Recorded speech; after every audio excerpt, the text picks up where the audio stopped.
It's Not Another Buffalo Podcast, hosted by three of the most underqualified sports personalities this side of the canal.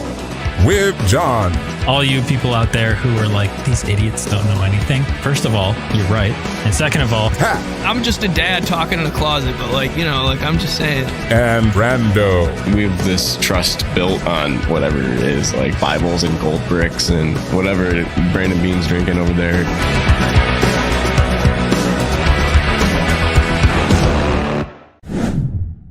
All right, Bills fans, good morning, good afternoon, good evening, whatever time you are listening. This is Not Another Buffalo Podcast. I am Brandon. You might be used to hearing John's intro voice, but he decided to go international and travel the world and see new things and experience new people and see the beauty outside of America. And he decided to get a little bit of a cold. So I am doing the intro today, but he is here. He is doing well.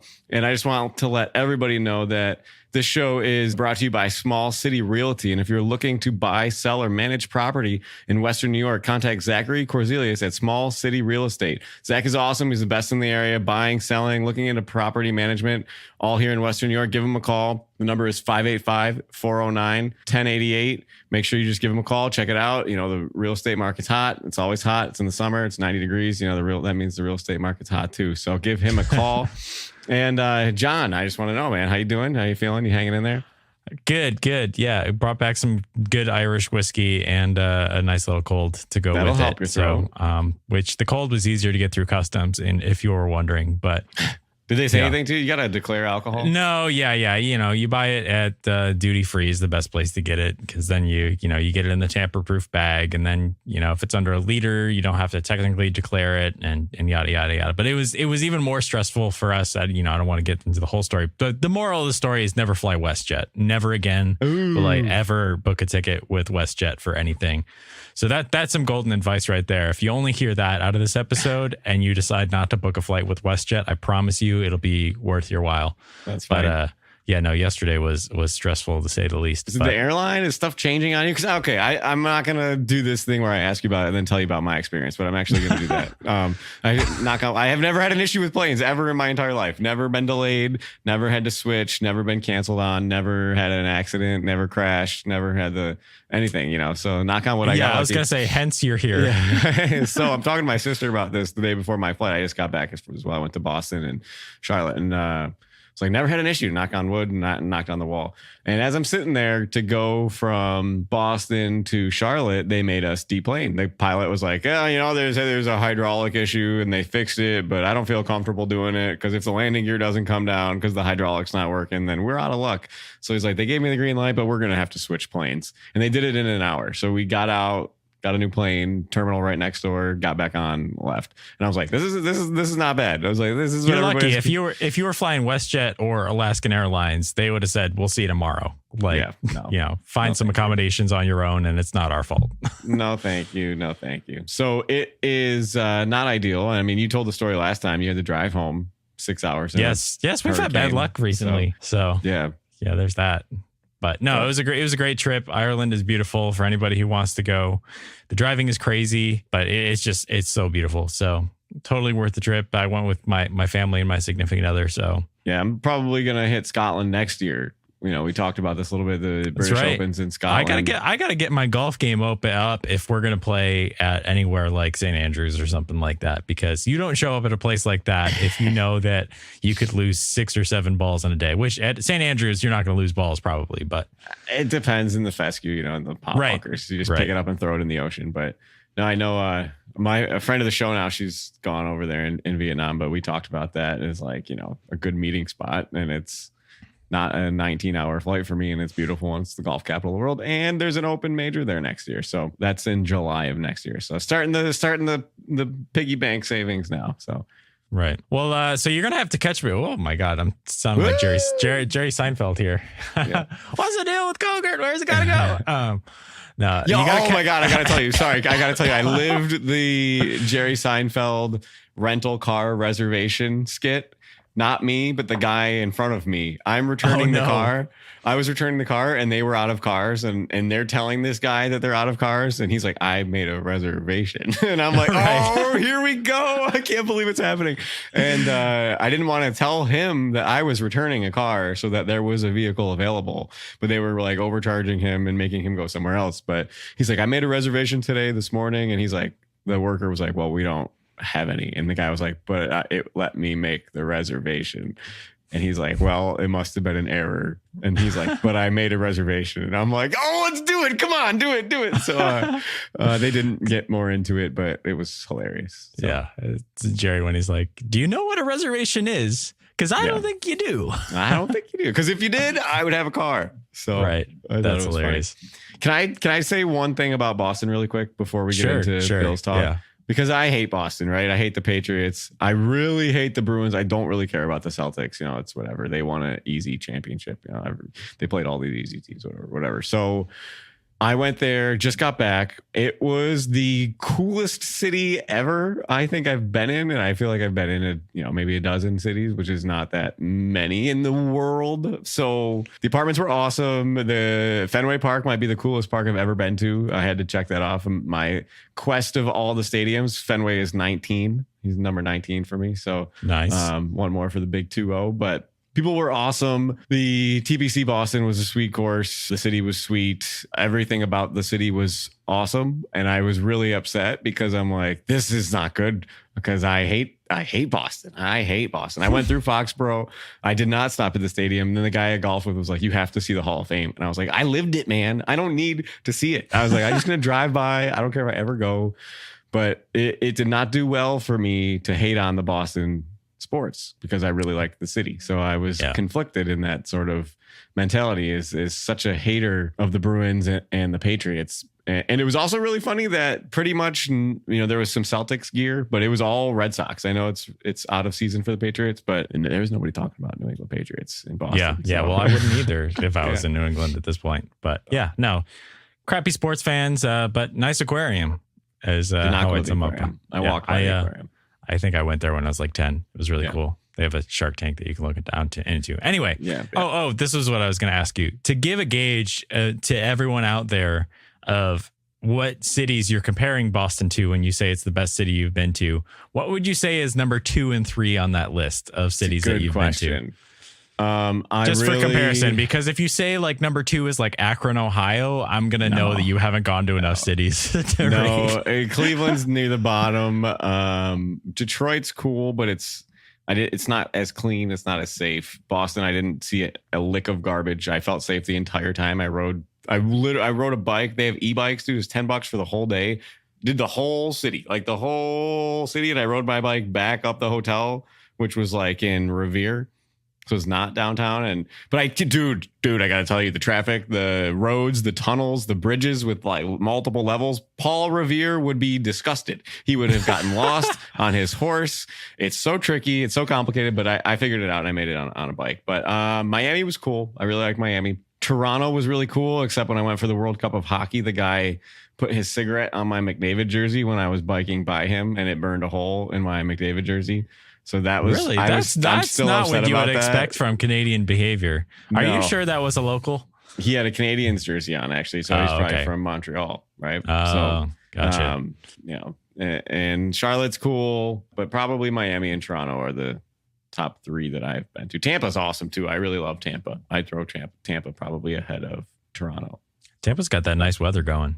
So city downtown, just give me the downtown city on the water. And all of these coastal cities have it, and it just makes a huge difference. And it just shows like Buffalo could have done this sort of stuff. We have a coast on a Great Lake, and it's just, I don't know. So whatever. It's a good lake. It's a good lake.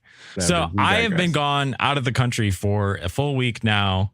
I have not been able to keep up with training camp. I downloaded a couple podcasts on the plane ride back because we had, 7-hour flight back to Toronto before we went, back to Nashville from there. So give me the rundown. Give me the 10-minute Brando version of everything that's happening, interesting battles, anything notable, I mean, obviously, I've seen the injuries. I know we have trouble at safety and stuff like that at this point, which probably raises the likelihood that Micah Hyde might show up midseason. That's just my wild speculation. Yeah. But give me some storylines. How's Keon Coleman look? He's probably somebody that everybody's looking at. How did that safety competition look before everybody got injured? And what's the wide receiver room look like it's shaken out as? We'll talk about the safeties first. They were kind of rotating. DeMar Hamlin got first team reps. Mike Edwards was supposed to get most of the reps. And then when he took over, he had a pretty bad leg injury, I guess. It was kind of all wrapped up. Even yesterday, he had it all wrapped up. So he's out. And then they had another guy get hurt. So they just brought in Kareem Jackson. He actually also leads in a bad area. He's taken the most personal fouls. So I think he's a big hitter. He might be one of those last safeties from that last generation of Ed Reed and the secondary from Seattle. But he's in that sort of tier. I don't know how good he is, but he's a body. And I think if Micah Hyde were to come back, it's not going to be now. Let me tell you, I mean, Alec Anderson yesterday left with heat-related illness and went to the hospital via ambulance. And I can't believe he was the only one because it was so hot. It was so hot. Josh Allen comes out in his hoodie underneath his pads. I'm like, what are you doing, big dog? Like, what are you doing? It's so hot. And if I'm Micah Hyde, I'm not doing this. Like, I'm not doing training camp. It's just not going to happen. You sign me. And I want to say, if you sign a vet minimum contract, they're guaranteed after week 3 or 4 or through the season. So you want to pick your time, like be Cole Beasley and John Brown, come in November and December if you really want to play some more. So I'm sure Micah, is itching or whatever, but I'm sure that he's going to be hanging out at a beach house on a boat or in a chair somewhere during this tough dog days of summer. So, we can talk about other positions. The O-line's interesting. Connor McGovern getting reps at center, having the adjustment from Mitch Morse to get those snaps down. I know they've had a couple of fumbled handoffs. I didn't see anything yesterday. And I also realized that we're not allowed to talk about certain things that we witness. So you're not supposed to record anything. So everybody that's posting the clips that covers the team, I saw a few of you guys.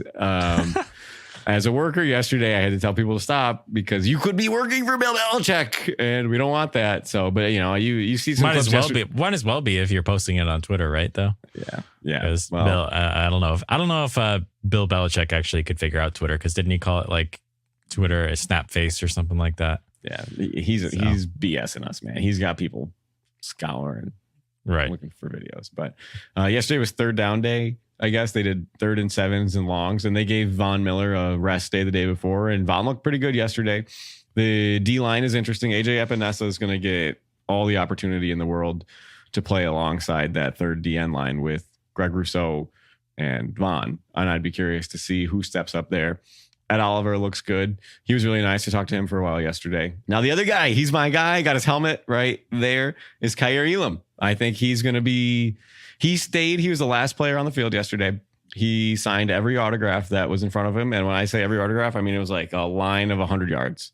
Because it's from one end zone to the other, and he went all the way down, and he stayed in that corner for maybe, I was leaving at 1:30, practice ended at 11:45, and he was still out there signing. So I'm going to call it until they cut him. He's going to break out. He's going to break out. He's going to be a player. He's going to be better than Dane Jackson was for us. So I think to watch the secondary with Christian Benford and Rasul Douglas, I think had a pick 6 on Josh yesterday. He played very well. So that's going to be pretty set. Running back's interesting because Ray Davis, I saw him on the field a lot. And how they're going to use him, I'd be curious. I also saw, I don't know how much I can talk about it, but the way that the Bills are using Curtis Samuel right now, just rewatch some of our clips, and you might have heard me say a few things about him, but he is going to be the guy this year, man. I've just all-purpose yards, whatever bet you can find on him. You look at his yards, you get 90 targets, 30 carries. Give him 120 touches. Give me that for his stat line this year. I think he's going to have an outstanding season. Keon looked pretty good. He's, not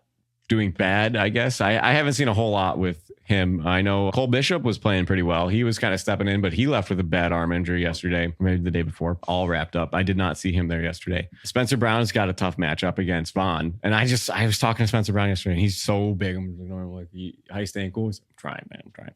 But it's so hot, and he's just so big. And to see how anybody could ever beat him in a one-on-one is just, it would be super impressive to me. These linemen are so big. Now he's coming back from an injury, though, isn't he? I want to say he missed a little bit, right? He was hurt a little bit last year, but he looked pretty good yesterday. I think he had shoulder surgery or something like that after the season ended, maybe. Interesting. Trying to remember. But anyway, I was going to ask you, so you do get a chance to kind of talk to these players a little bit, you know, as an employee, like kind of. Yeah. I know it's obviously quick. Anything, you know, maybe next time you're there, we'll have to get you to ask some, you know, I'll give you a list of. I tried, John. I tried. I really prodding did try. questions, but anything interesting, anything that you wouldn't normally get from other stuff. Keon Coleman, I met the family. So the kid made him friendship bracelets. I don't know if you saw this at all. And Keon brought them all. So their group was right in front of me the whole time. So I thought that was kind of cool. Keon getting involved early in the community. This kid was super excited to see him. Frank Gore Jr. signed a lot of autographs too yesterday. I really, you know, I didn't get to talk to a lot. I talked to Jeremy from WGR a little bit. He was supposed to golf at Oak Hill yesterday, but their member was sick, so he had to take the day off of golf. But it also hurricaned in Rochester for a little while. So talked to Tasker for a minute. But again, these conversations, like I'm standing there, I'm not supposed to do anything. So it's like, hey, how you doing, man? You know, you missed training camp? Nope. Okay, see you later. Like just like little things. Sale's always cool. He's around. Coach McDermott was talking to fans and about faith, which is funny because he's like, yeah, it's very important. You know, somebody said something to him about it. And I'm like, yeah, it is. And that's cool. Anything else, Coach? What about how you're going to beat the Chiefs? But whatever. So, so that went on. And then nothing really, though. I mean, just little stuff. Ed Oliver was nice. He was talking to everybody. And like I said, Kaiir Elam was nice. They're just, you can see the ones that they're making a little bit more effort. To see some of these, you know, the fringe players or the new players spend time in the fans, it's cool. But other than that, I mean, the 2-minute drill that I saw Elam lead yesterday ended in a field goal. They got stuck in the red zone. But I also find it interesting. I was thinking about it while I'm watching it. The red zone training camp process for a quarterback like Josh Allen, he's not really running, right? He's not going to run the plays that are draws. They're not, you know, because they're not going to let him get hit. So, and if he does take off, it's like a quick whistle. So they're keeping him in the pocket, and he did drive them down the field enough for a close field goal, but I think they got stopped at like the 12-yard line. I don't think Mitch Trubisky made it too far. He didn't look great either, which is kind of funny. So much shorter than Josh, unfortunately. So Ray Davis, I talked about him a little bit. Matt Milano's coming along. I think he's doing pretty well. He interacted with a lot of fans yesterday too. But other than that, you know, I don't have anything noteworthy. I didn't get to ask anybody about garbage plates this year. Gabe Davis was not around, but other than that, you know, it was cool though. It's always a cool experience. So I know they caught a punter today to bring in Kareem Jackson. So they're pretty much set on that front. But I think they signed another safety as well. I don't know. Yep, Terrell Burgess. So they're bringing in guys at the position. I mean, you know, you had two gaps there, but Jake Browning was the punter that they cut, I think. Yep. And interesting because I guess he was holding when Tyler Bass had a pretty good day kicking as well. So, you know, who knows? But it sounds like they just trust Sam Martin at this point. So, yeah, that's probably going to be the case there. And then hopefully we just never have to punt, you know, like that's what I'm saying. That's kind of the goal. Right. That's what I'm saying.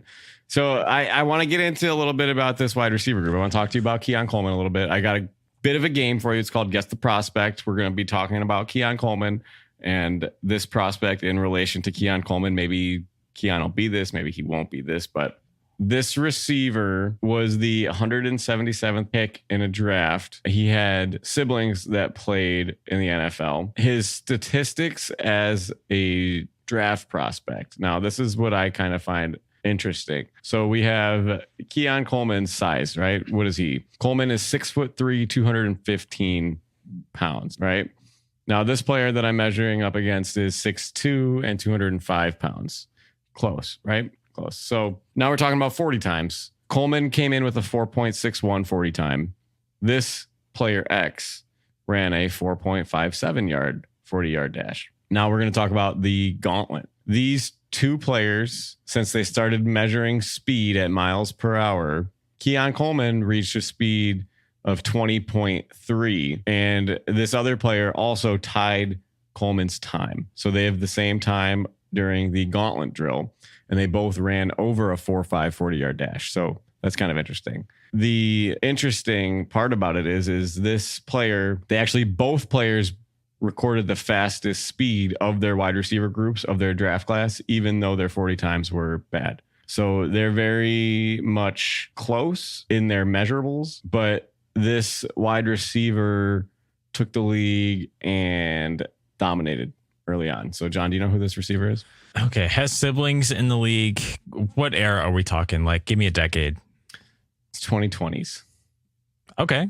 That's too easy for you. That's too easy. I'm trying to think of a guy who has siblings and is also Keon Coleman size. I'll give you another tip. Yeah, give me one more hint. This player is playing with a veteran quarterback, which makes everything a little easier. It's true. I was gonna say it's not Justin Jefferson, is it? Justin Jefferson's a little bit bigger than Keon Coleman. I keep thinking NFC teams for some reason. Is he in the NFC? That's right. That's good. Okay. This player has debuted on the top 100 list, coming in inside the top 40. This player would have been quite the waiver wire addition, as in after the first 2 games of his rookie season, he set the record for receptions by a rookie. And if you got him, okay.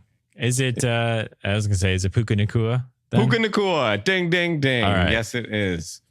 It took me. That's long the enough. comparison. And I have not heard this really between Keon Coleman and Puka Nacua. And I did not realize how similar their builds are. And I think in college, Nacua was used a little bit more.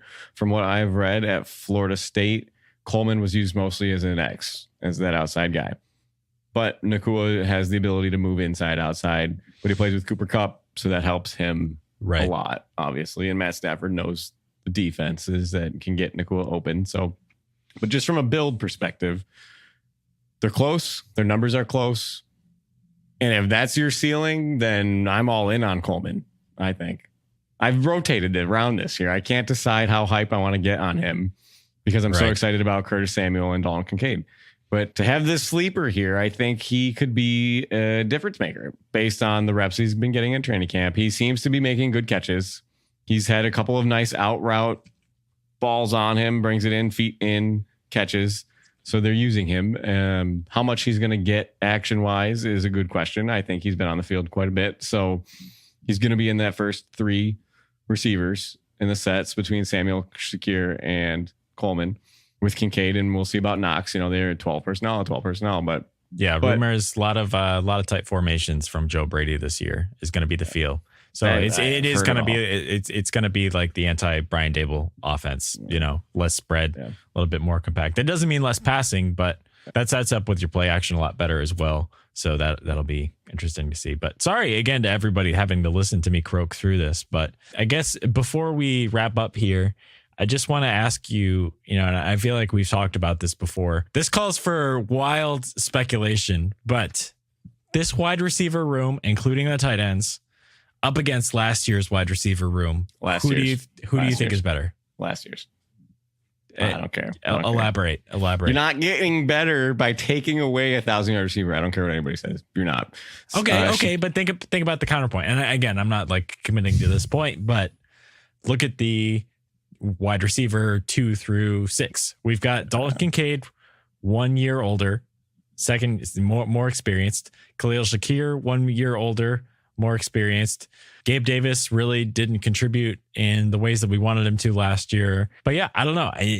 Obviously the X factor is Keon Coleman, but if he takes a wide receiver 1 like role, maybe not a dominant wide receiver 1, but a wide receiver 1 like role through this season and does what we hope he can do, then I don't know. I mean, I'm not gonna ask though. I think it really also it probably comes down to whether you think that Stephon Diggs, he didn't fall off a cliff, but if you think that there was, you know, the gas in the tank was getting a little bit lower with him towards the end of the season. It depends on how you look at it that way, I guess. But it's really hard to make the case that subtracting Stephon Diggs is going to make your wide receiver room better. But I'd say that if you were to remove the wide receiver 1 from the equation, I think clearly receiver 2 through 8 or whatever it ends up being, including the tight ends, has been improved. I agree significantly.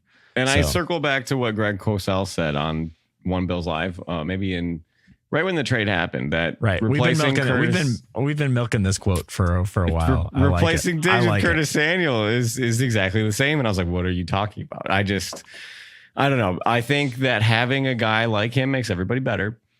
Diggs makes everybody else better. But to see you're projecting Kincaid. And if you look at, the Bills rookie record, I think is Sammy Watkins with like 930 yards, 6 touchdowns, 75 catches. If you give that to Coleman, I think we're better this year than we were last year. But, even if he comes in 800 yards, 700 yards, still nothing bad. To have Curtis Samuel here is so key. He needs to stay healthy.